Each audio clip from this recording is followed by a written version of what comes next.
having me here. Let's get right into it.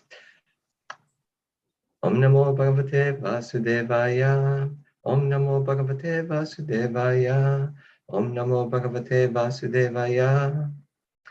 Today we're reading from the Srimad Bhagavatam, 10th canto, 11th chapter, text 36. Let me share with you my screen so that we can read together.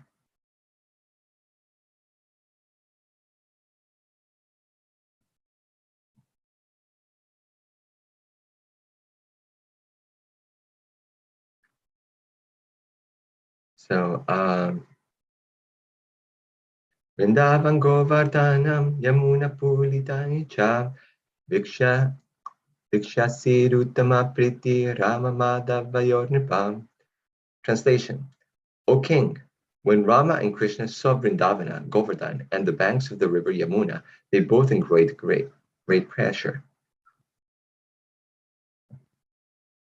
Text, since it doesn't have purport, we're going to go into the next one.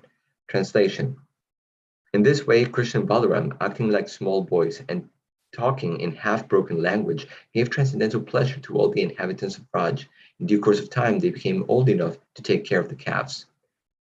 Purport by His Divine Grace, A.C. Bhaktivedanta Swami Prabhupada. As soon as Krishna and Balaram were a little grown up, they were meant for taking care of the calves. Although born of a well-to-do family, they still had to take care of the calves. This was the system of education.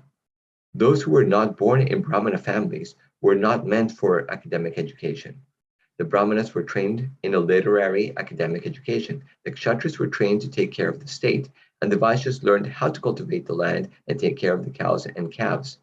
There was no need to waste time going to school to be falsely educated and later increase the numbers of the unemployed. Krishna and Balaram taught us by their personal behavior. Krishna took care of the cows and played his flute, and Balaram took care of agricultural activities with a plow in his hand. Om Jnanatimidandasya Gyananjana Shalakaya Chakshurun Militam Yena Tasmai Shri Gurave Namaha Shri Chaitanya Manobishtam Stapitam Yena Bhutale Svayam Rupa Kadamahyam Dati Svapadantikam. Jai Shri Krishna Chaitanya Prabhu Nityananda Shri Advaita Gadadhara Shivasadi Gaura Bhakta Vrinda. Hare Krishna, Krishna Krishna, Hare Hare, Hare Rama, Rama Rama, Hare Hare. Panchakalpada Vyascha Kripasin Bhavacha Patitanam Bhavadivyo Vaishnavibhyo Namo Namaha. Jai. So, good morning, everybody. Before I begin, I would like to request the blessings of all the assembled Vaishnavas, especially the senior most devotees present here, that I may speak something which is in line with our Guru Parampara, that is enlightening and purifying to our hearts, and that our hearts themselves can become fertile ground for this sublime message to take root on. So we're hearing today from the Srimad Bhagavatam. Specifically, we are learning about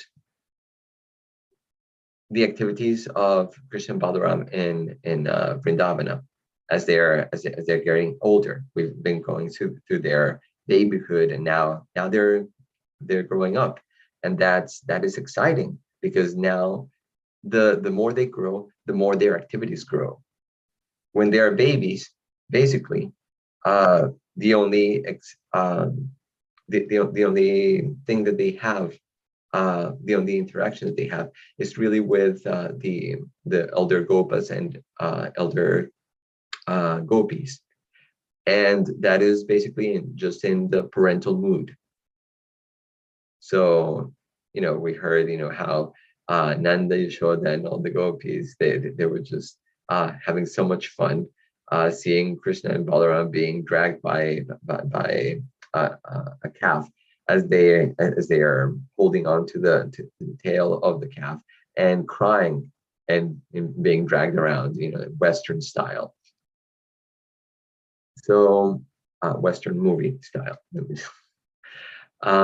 So that's kind of funny like that.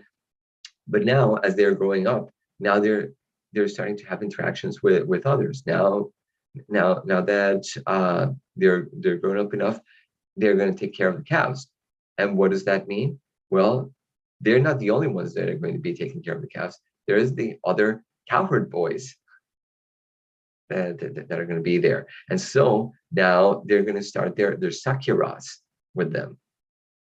So their activities are expanding like that. And further on, when as they become older, then they're going to steal the hearts of the young gopis, and then that's another rasa that like really comes into play.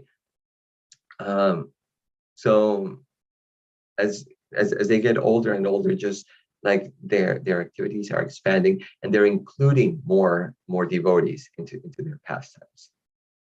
And this is a very wonderful, special feature of Krishna, especially because if you see, not all incarnations of God are as magnanimous as him.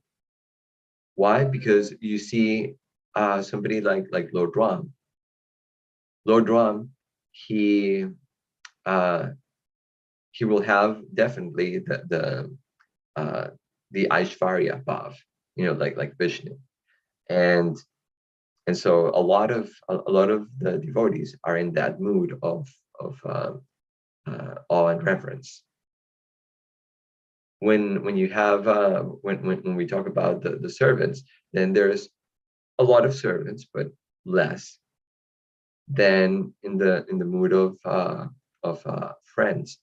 There are very, very few friends because he is His Royal Highness, right? And did I stop sharing? Somebody said, "Grows.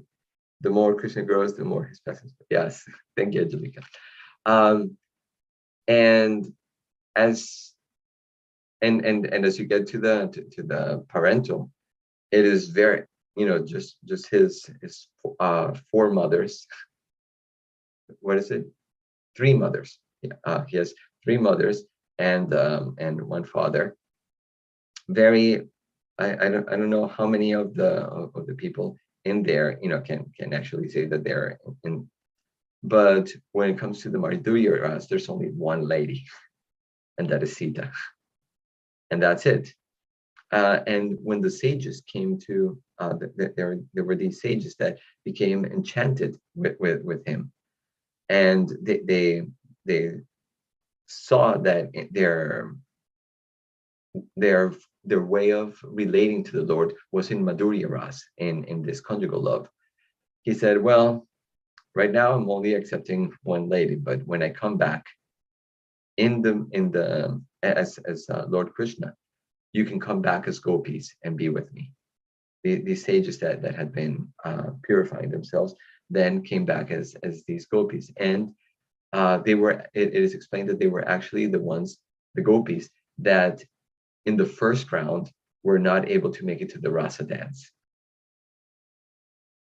because they had not been completely purified. So by their desire to be with the Lord, but by that, not letting them go, they just meditated on the Lord, and it said that they left their bodies, and the acharyas explained that it was really not their physical bodies, but they this final purification of their material body, their let me put it, of their mental bodies.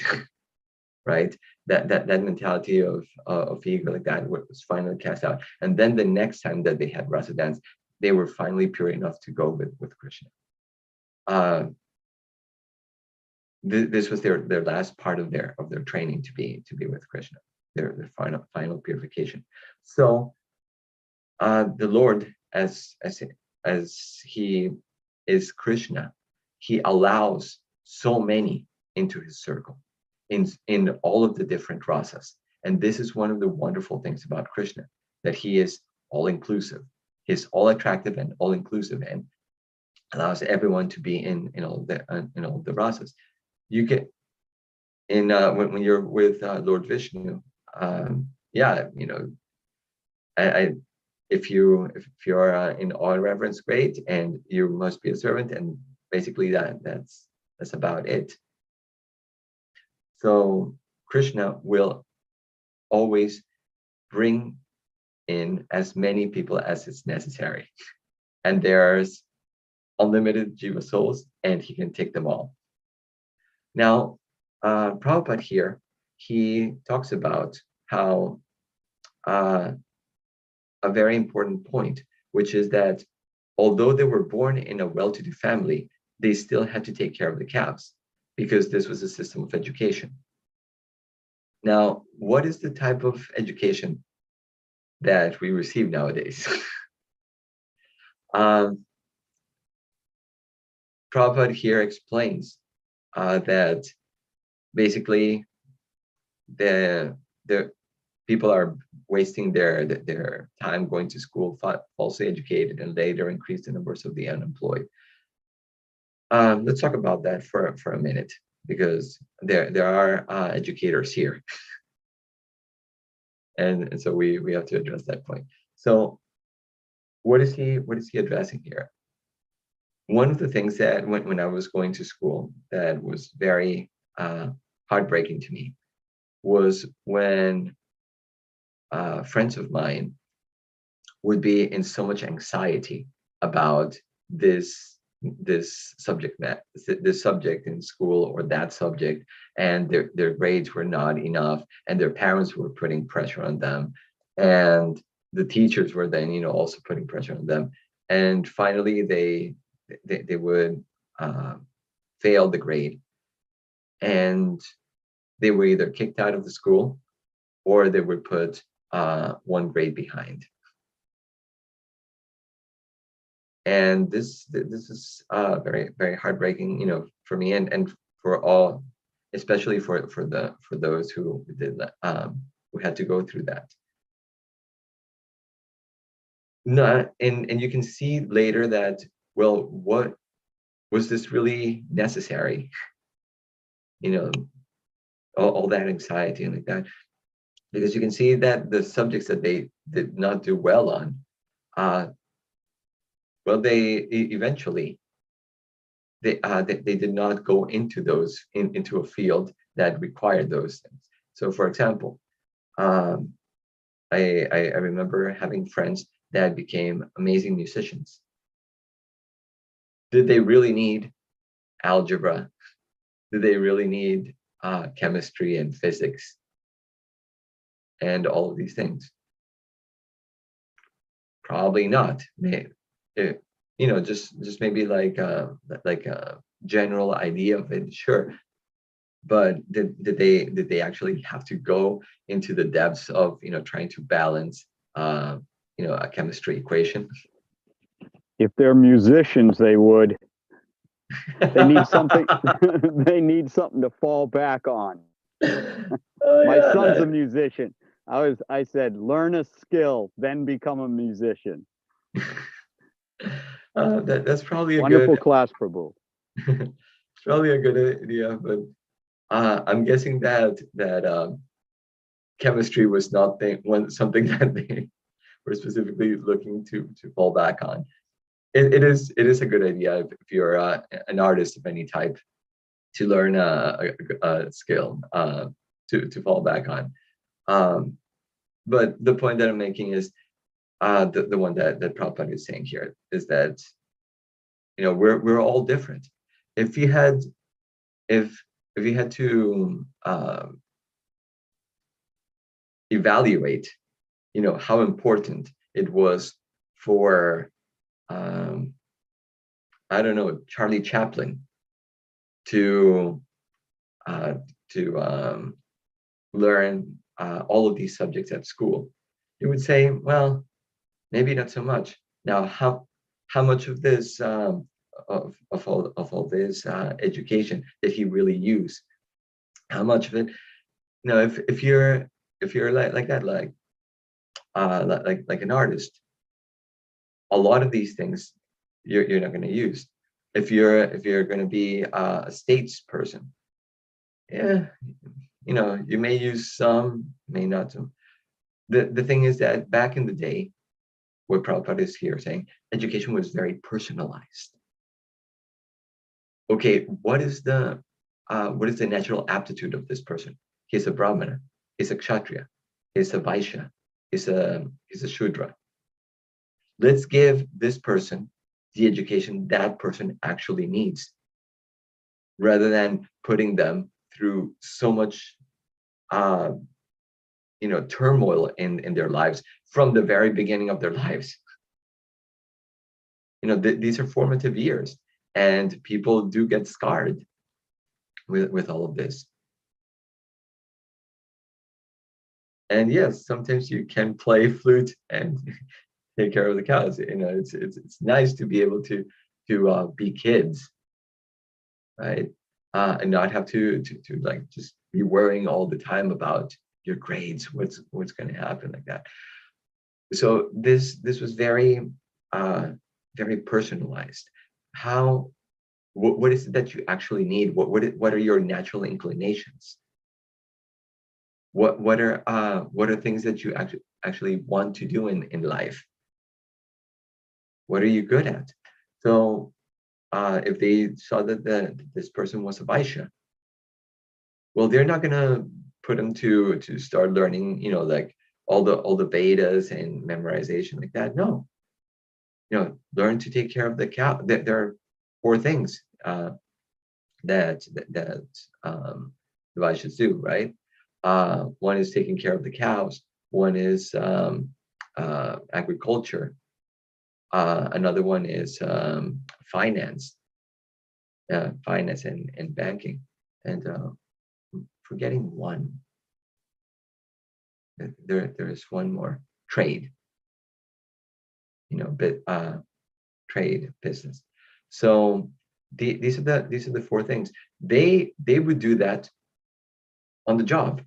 Like, for example, right now, so many people, that want to have their own business like that, they go into they start going to business school like that, and probably that's very good. But if you actually want to have a business of your own, most of the times, the best education that you get is being with somebody that is in a job, that in a business that you want to excel in, because they are the ones that are actually going to show you the ropes. Like, this is how you conduct business.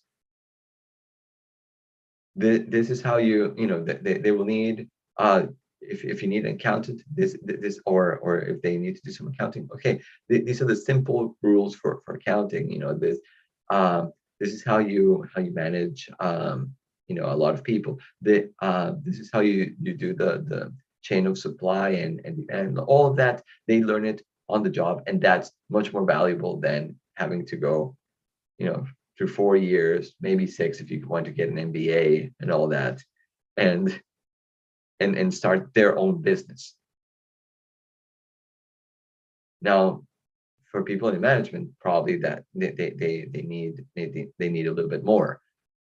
They need to actually know how to do some of those works that include being with in a team, and how to manage resources, all that stuff. So the thing is, how do we personalize? How do we become rather than saying everyone is equal? This idea that everyone is equal has its merits, but you cannot apply it in every single circumstance. You have to see the individuality, the personality of that person. Adipurush Prabhu has a comment.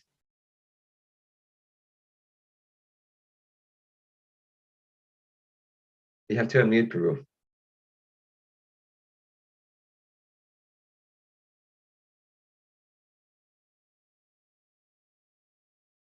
Okay, maybe you can type it in somehow. Now, Also, if you see like the type of education that Krishna later received, in it says that when he went to school in Sandipani Muni's school, their subjects were great. I loved reading about this because it talked about the different things that Krishna as a kshatriya. So now we're hearing, this is what Krishna did as a Vaishya, taking care of the cows like that. But Krishna then, when he came to Mathura and had to become a statesman, then he had he had to take further training with Sandipani Muni, and their subjects were things like uh, taking care of the state and things like that. But there was let me share this with you so that you can read a little bit. Just such nice subjects that they had back then.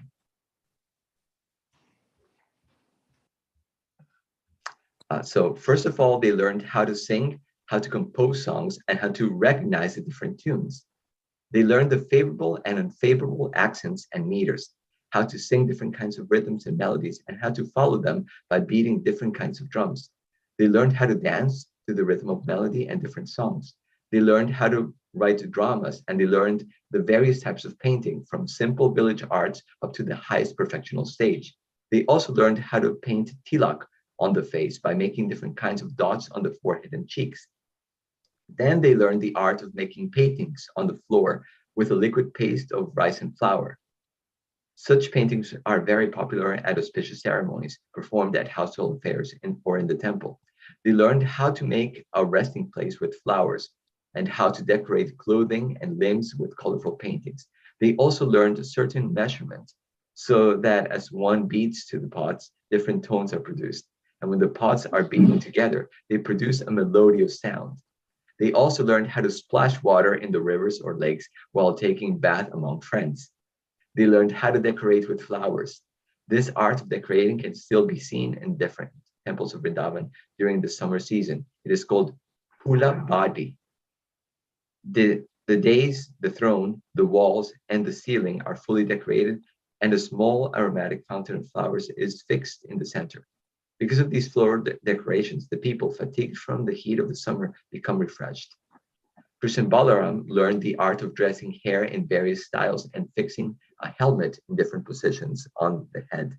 They also learned how to set up a theatrical stage, how to decorate dramatic actors with costumes and with flower ornaments over the ear, and how to sprinkle sandalwood pulp and water to produce a nice fragrance. They also learned the art of performing magical feats. That must have been cool. Within the magical feats, there is an art called Bahurupi, by which a person dresses himself in such a way that when he approaches a friend, he cannot be recognized. Oh, that one Krishna must have liked a lot. He was already an expert. Krishna and Balaram also learned how to make various syrups and beverages required at various pastimes, having various tastes and intoxicating effects. They also learned different types of sewing and embroidery work, as well as how to manipulate thin threads for dancing puppets. This art includes how to string wires on musical instruments, such as the veena, sitar, esaraj, and tambura, to produce melodious sounds. Then they learned how to make and solve riddles. They learned the art of how even a dull student can quickly learn the alphabet and read books. Then they learned how to rehearse and act out drama. They also studied the art of solving crossword puzzles, filling up the missing spaces, and complete words. It continues about like practical psychology, learning to draw and read pictographic literature, how to by studying different plants, they learned how to crossbreed plants and trees. I love this one. They learned how to train and engage rams and cocks in fighting for sport. They learned how to teach parrots to speak and to answer to questions of human beings. So many amazing wonderful things that Krishna and Balaram learned that are also very practical. I mean, you have people nowadays that they still don't know how to cook. You know, they have a full-on degree, you know, maybe even a couple and everything, and they still don't know how to cook. When they come into they don't know how to saw the you know, a button into their shirt. Murli Gopal Prabhu, how is teaching a parrot to speak words a marketable skill? How is it gonna pay our bills? What they're giving you is life lessons here. It's right now, education is based solely on how can you become a nice gear in this machine, so that when the old gear is out, you can be put in, and when you are worn out, somebody else can take your place. That is the basic education that we have right now. How we can just be like this machine in that, rather than, you know, what are the actual important life skills that we need. If you notice, like a lot of these things that they were learning have to do with the arts, right? A lot of them have to do with the arts. One, and this is important because through the arts, people become sensitized, you know, to beauty. They become sensitized to aesthetics. They it gives a person an appreciation for the subtler things in life. These most of these skills, they're so that a person can learn how to live in the world. And most important of all of this education was a spiritual education. That was the most important thing, because as much as, you know, you can learn so many different skills, what are you going to do with those skills? If your mentality is such that it's full of greed and it's full of lust and anger, and it's all of these things, what is it going to produce? A very skillful materialist. Yes, and it's going to create havoc. For example, take a scientist, right? A scientist can either create amazing things that will save people's lives, that will allow for communication, like we're doing over millions of miles, so that people can have a Bhagavatam class, right? Not millions, thousands. Or a scientist can create an atomic bomb. A scientist can create different types of chemical and biological weapons. Kartik is on this call. He's a scientist. Kartik, what are you working on? An atomic bomb, or maybe a deadly chemical? Kartik, unmute yourself. Tell us your... Call him out, Ananda Bihari. Yeah, that's what I'm doing. Kartik, we want to see your face. Show us your hands. Joking. Go on, Murli. Gopal's making a very important point there, that these different skills, no matter what they are, artistic or productive, if they're used to push on Lord Chaitanya's movement, if they're used to please the Lord, if they're used for preaching, then that's the most important. Otherwise, it's all jiro, Prabhupada said. So many jiro, just a pile of useless things, unless we know, like Murli Gopal Prabhu was saying, unless we know how to use them in the service of the spiritual master and Krishna, then it's just all an accumulation that's misdirected, has a possibility to be in a frivolous way. Rich wrote in the chat, he reminds us, Bhagavad Gita 9:27, Krishna says, whatever, in quotations marks he put, whatever you do, do that, O son of Kunti, as an offering unto me. So, viva la difference. Andrea also raised her hand.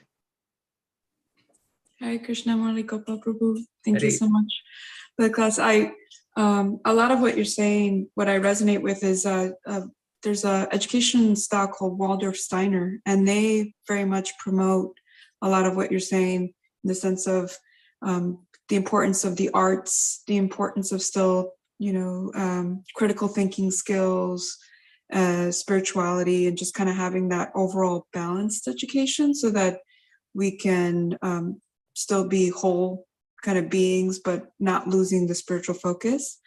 So that really resonates for me. And then what also resonates for me in this conversation is the idea that we can be a scientist, we can be a teacher, we can have all these kind of quote unquote mundane roles, and we're still able to dedicate them to Krishna, and those can still be in Krishna consciousness. We don't necessarily have to be preaching the old-fashioned way, of like distributing books and we can do that, and that's amazing, and if we can do that, but that's not always a possibility depending on what our career is, because there's separation of church and state in the United States, and we can't necessarily be bringing religion into the workplace in that way. But what I've found in my personal experience, and I don't know if anybody else can speak to it, is that just being a good person, being an exemplary person in that way, being someone that's honest, your diet choices and not exactly preaching them, but just being that will inspire people. And that can be a very subtle type of preaching that will entice people in a way that's very gentle, and they will then ask you, like, why are you this way? Why are you still so calm? Why can you be kind to other people? And then if they are inquiring, then you can give them a little bit more information and kind of take them that way. So that's just my personal experience. I don't know if anybody else can share to that. Thank you.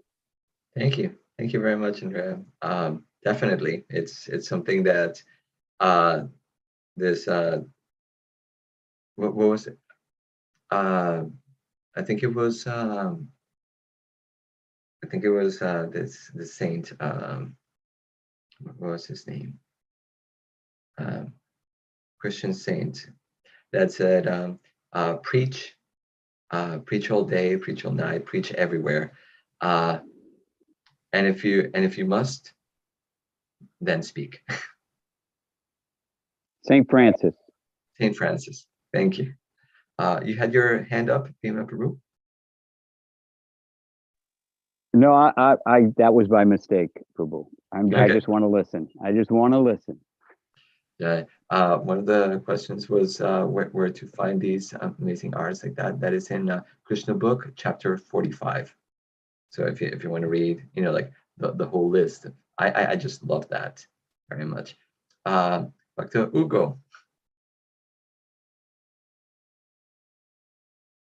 Yes, Prabhu. Hi, Krishna, Murli, Gopal, Prabhu. It is always a great pleasure to see you. Very much appreciate the class and the discussions on education. I appreciate that you brought in the verse with the Sandipani Muni. I remember the first time I read that verse, I was like, if you try to introduce this kind of stuff in our education system, good luck. That wouldn't really work well. And there's some interesting ones on there, making art on the floor using rice and flour, or one of my favorites was playing dice. Why does Krishna need to learn how to play dice? So I really love that verse. But something I was contemplating as well, something I saw in my college education, I did a degree in aerospace engineering, and that was appropriate for me. I always liked mathematics and computers and engineering and designing things. But something I was reflecting on in this class is that on one hand, we have the society kind of imposing what is good education and what isn't good education. But then also because of the society we live in, we end up making our own impositions as well. And so I was good at aerospace engineering. I got good grades. I did my assignments well, etc. But I had friends who, for example, there'd be some kind of software that we're designing for the engineering degree, and I might be able to design in a couple of hours, across a few days. But then I would have friends who would spend 8 hours a day for 2 weeks straight, nonstop, coming into the office. They just couldn't figure it out. They just couldn't design it right. And you could tell that these were people, they weren't necessarily skilled at math. They weren't necessarily skilled in programming, what have you. But there was that internal imposition like, oh, but if I get this degree, I'll have that 6-figure salary. I'll have that job security. I may be unhappy now, but I'll be happy later once I get the money, and then I can get a nice house and a nice car and everything. And I think that that's unfortunate too. And earlier we kind of mentioned, if you're an artist, you have to have some marketable skill as well, just to kind of have a safety, unless you're totally bought out and you're willing, like, yeah, I'm ready to be poor and jobless, etc., because this is something I'm passionate about. And the fact that that's the case, that's also kind of a poor image of our society, that rather than kind of having the understanding that all skills have something to contribute to the overall society and to the overall growth of our communities, there's this idea like, STEM, math, technology, engineering, computer science, law, medicine. These are the good skills. If you want to be an artist or a musician, or you want to study English or history, like you can go off to the side. And it's this unfortunate thing. And I saw this in my degree, that not only is there the external imposition, but also how we're raised, there's the internal imposition. People have this feeling like, well, this is what I love, but this is what will give me stability and money and etc. And it's a broken system. And I think that we can learn a lot from studying the Vedic system as we're doing now in this class. So thank you, Prabhu, for facilitating. Yeah. That is the wonderful thing that Prabhupada gave us, which was the spiritual education that we need. This, these classes in the morning, they help us understand what is important, what is worth pursuing. That's a very important life skill. That one of the things that was most shocking and in an amazing way was the possibility to learn how to be happy. Because I thought like, oh yeah, I know how to be happy. I just follow my dreams. Where did you learn that? Oh yeah, all the movies that I watched over the years. That's where I got it from. Because they're all telling you that you have to follow your dreams. And so I thought like, oh, my ideas of how to live in the world are actually informed by what I saw in the movies, which is not a very good, depiction of the real world. But now you actually know what is illusion, what is truth, what is actually important to pursue, and what is, not so important. Bhima Prabhu also raised his hand, I think. I tried to take it down quick because you're answering my questions when you were speaking. You Okay. elaborate so nicely. You answer the questions, but I did just want to reiterate just something very easy to remember. Prabhupada said, "Simple living, high thinking." High thinking would, of course, be not only being able, if it is someone's joy to pursue the sciences, but also if it is your joy, that which makes you happy, to pursue the arts. If you live simply enough, that's what I tell my son. It's like, don't immerse yourself in bills thinking things will get better and you'll make more money later. Keep your life very simple. Find a way to be happy with being simple if you're going to be an artist.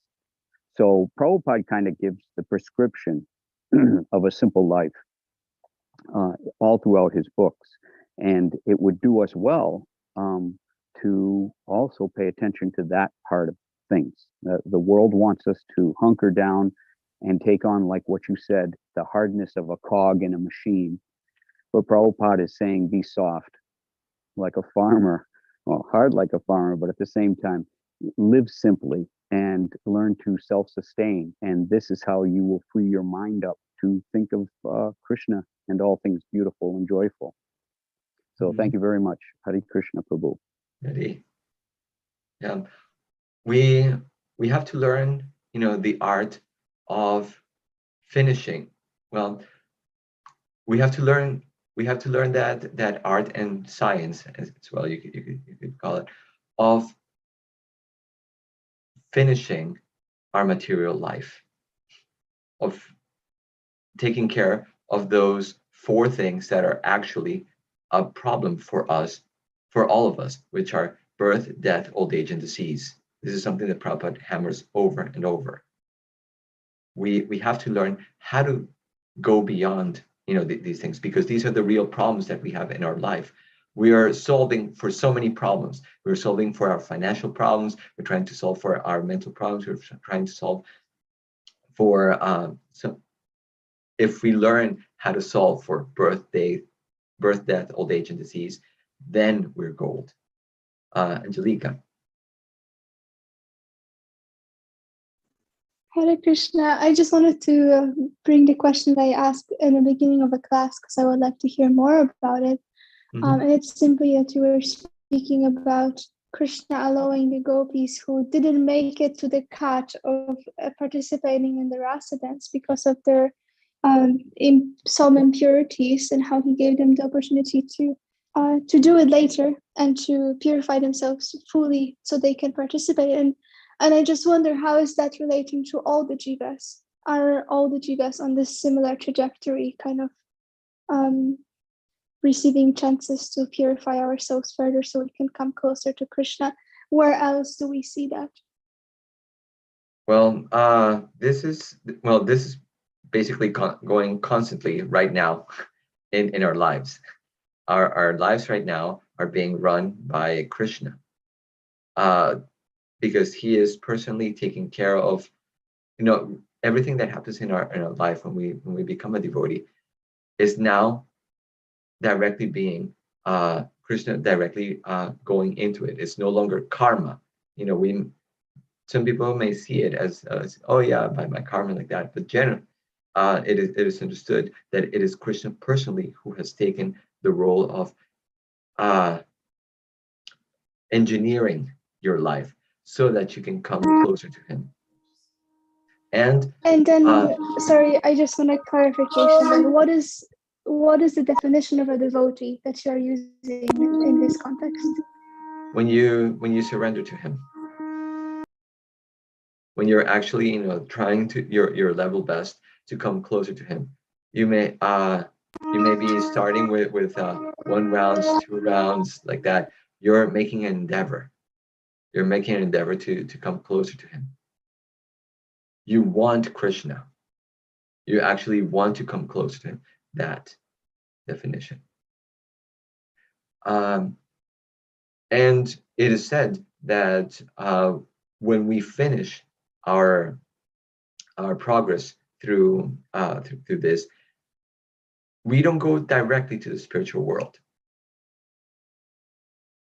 We have generally, for most people, what happens is that most jivas will go to a planet where Krishna is having his pastimes, and there he will be born in one of the families of the Vrijavasis.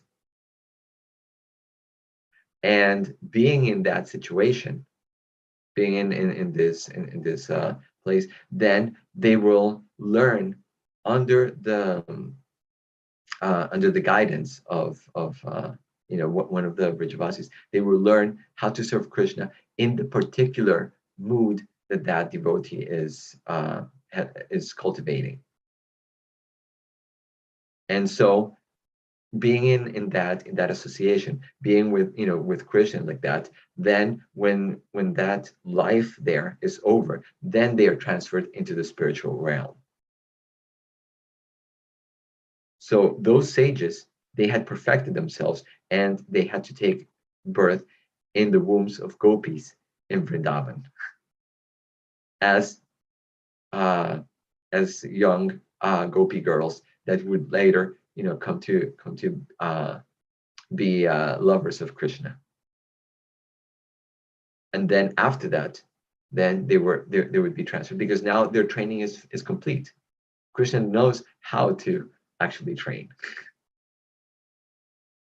He's training us to be, perfect servants.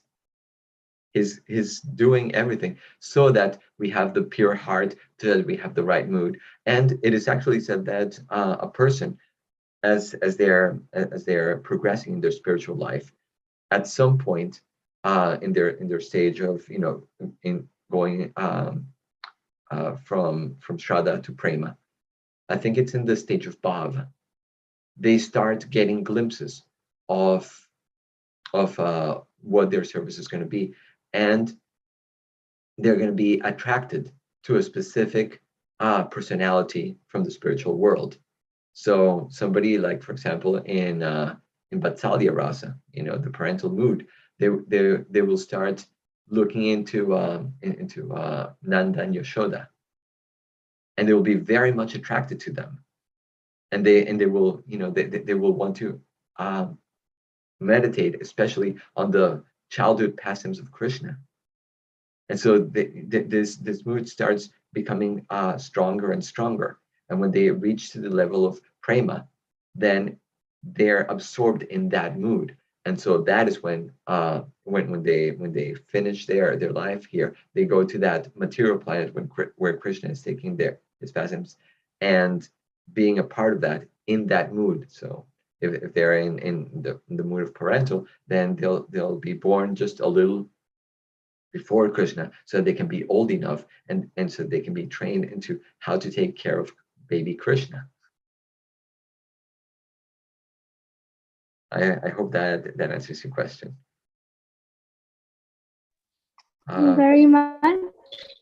Thank you so much.